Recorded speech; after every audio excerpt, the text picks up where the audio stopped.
Well, good morning. Welcome to day 17 of the Democrat shutdown. I feel like on a day like this, at the end of another long week, I just feel like we ought to apologize. I hate that we have to do this. I don't want to be here any more than you do talking about this subject.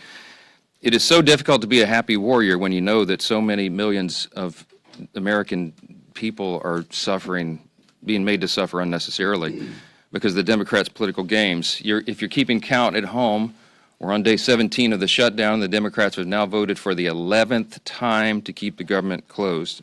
11 times now.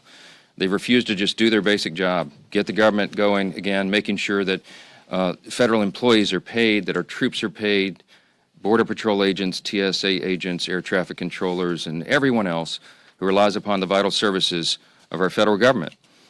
They're being denied that because Democrats in Congress are playing games. And right now, to add insult to injury, if you're paying attention at home, you also need to make note of this. Yesterday, the Senate Democrats took it a step further. They rejected a standalone bill to fund our nation's defense and pay our troops. They voted it down. Now, why is that so noteworthy? Well, the bill was passed out of committee in the Senate with broad bipartisan support. And yet, the Democrats still engaged in a stunt on the floor, and they rejected it. So now they are on record specifically and exclusively to block the paychecks of the troops, to block the funding of our national defense in a very dangerous moment in world history. It is absurd to us. Leader Thune said this on the floor, on the Senate floor after that vote. He said, quote, "That one vote demonstrates just how fundamentally disinterested Democrats are in supporting our troops and providing for our common defense." Yes, that is exactly what we saw. And I suspect if they were here today and it was on the floor, they'd do it once again. Now, tomorrow, the Democrat leaders are going to join for a big party out on the National Mall. They're going to descend on our Capitol for their much-anticipated so-called No Kings rally. We refer to it by its more accurate description, the Hate America rally, okay? And I'm not sure how anybody can refute that. If you think about what's going to happen here tomorrow, you're going to bring together the Marxists, the socialists, the Antifa advocates, the anarchists, and the pro-Hamas wing of the far-left Democrat Party. That is the modern Democratic Party. That's where they've gone. And the Hate America rally is the common theme among all those groups. Listen to the language they use themselves.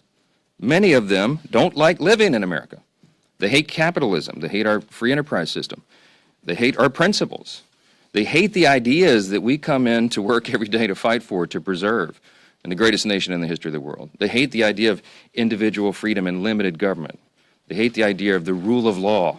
They fight against it all the time. They hate the idea of peace through strength. They lobby against it all the time. Individual freedom, limited government, the rule of law, peace through strength, fiscal responsibility, free markets, human dignity, the things that lead to human flourishing, the things that made us the greatest nation in the history of the world. They're opposed to law enforcement. They're opposed to military. And their votes show it over and over. That's the collection of voices that you'll hear tomorrow that the Democrats will go out and raise their hands with and cheer with. And some of these people are so blinded by their hatred of President Donald Trump that they can't find one reason to celebrate America or all that we've accomplished and continue to accomplish under this new administration. Now, obviously, every American has every right to exercise their First Amendment freedoms. I'm personally a big advocate of that. I spent the first 20 years of my legal career in the federal courts before I came to Congress defending the right to free speech. They have the right to do it. Republicans, by the way, are the party that fights to maximize your liberty. And we believe, just as our founders did, that every American has been endowed by God himself with unalienable rights, and that includes the rights to life and liberty and the pursuit of happiness. But tomorrow, this rally is not about freedom. It's about the opposite. For many of our Democrat colleagues, tomorrow is about creating really a spectacle.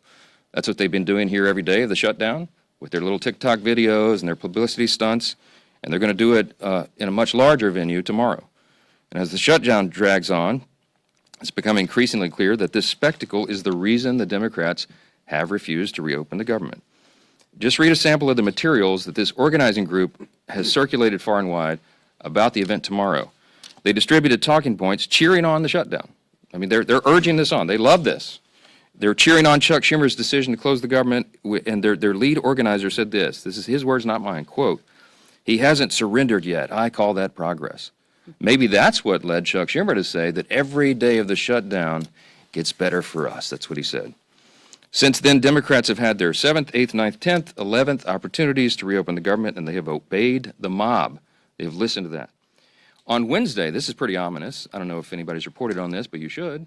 The lead organizer of tomorrow's event issued an open threat to Democrats in Washington, and this is what he said, quote, "The cavalry is coming in on October 18th, and they're either going to be celebrating you or they're going to be calling for new leadership in the Democrat Party." Now, I know who heard that. Chuck Schumer heard it. Hakeem Jeffries heard it.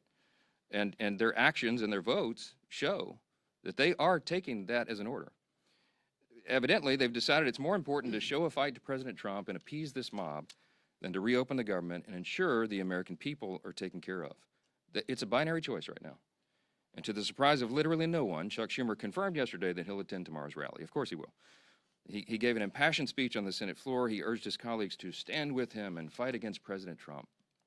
The fight is absurd. Senator, you've been in office for 44 years. You've been in Congress longer than that, but you've been in Congress for 44 years, and everybody clearly understands what's going on. You're holding the entire country hostage to protect your own political career. I mean, no one can deny that. And what you're doing is absurd. You're demanding a $1.5 trillion new spending instead of the clean, totally nonpartisan CR that you yourself voted for just 7 months ago.